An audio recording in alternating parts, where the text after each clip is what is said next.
আজকের বানাবো দুধ পনির। তেল দিয়ে দিয়েছি।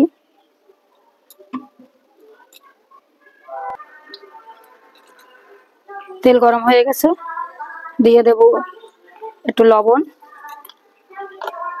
একটু নাড়িয়ে নেব।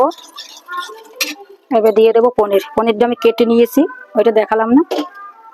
এবার পনিরগুলো দিয়ে দেবো।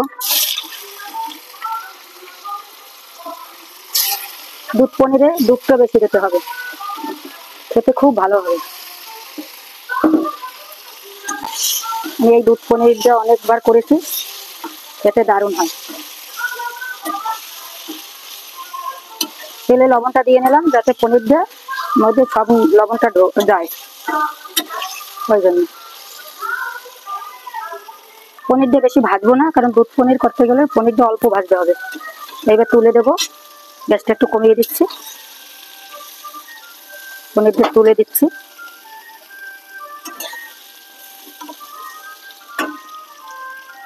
এবার ফোড়নে আমি দেবো দারচিনি আর লবঙ্গ, আজকের এলাচ দেবো না।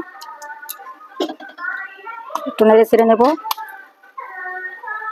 সব উপকরণগুলো দিয়ে দেবো, আদা বাটা, লবণ, হলুদ, জিরা বাটা, গোলমরিচের গুঁড়ো আর লঙ্কা। একটু জল দিয়ে দেবো। দেখো মশলাটা কষানো হয়ে গেছে। এবার দুধ দিয়ে দেবো। এই যে দুধটা একটু বেশি দিতে হবে। এই দেখো দুধ দিয়ে কষিয়ে নিয়েছি, আর কষাবো না। এবার দিয়ে দেবো চিনি, কারণ এটা একটু মিষ্টি মিষ্টি হবে। লঙ্কা ওই জন্য অল্প দিয়েছি। এবার পনিরগুলো সব দিয়ে দেবো। পনির ভেজে রেখেছি, ওইটা সব দিয়ে দেবো।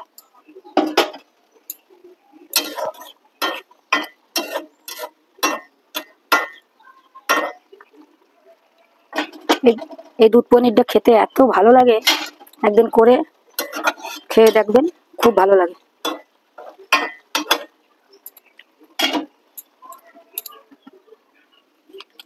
একটু গরম মশলা গুঁড়ো দেবো। এই পনির দিয়েই সব খাওয়া যাবে ভাত। এত সুন্দর পনির রান্না করবো।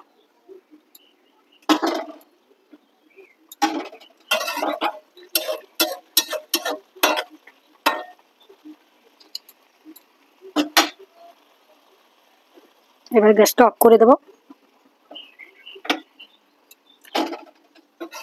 ভালো করে নেড়ে চেড়ে নেবো। এই দেখো কত সুন্দর দেখতে হয়েছে, খেতেও ভালো লাগবে। ভিডিওটি ভালো লাগলে শেয়ার করবে।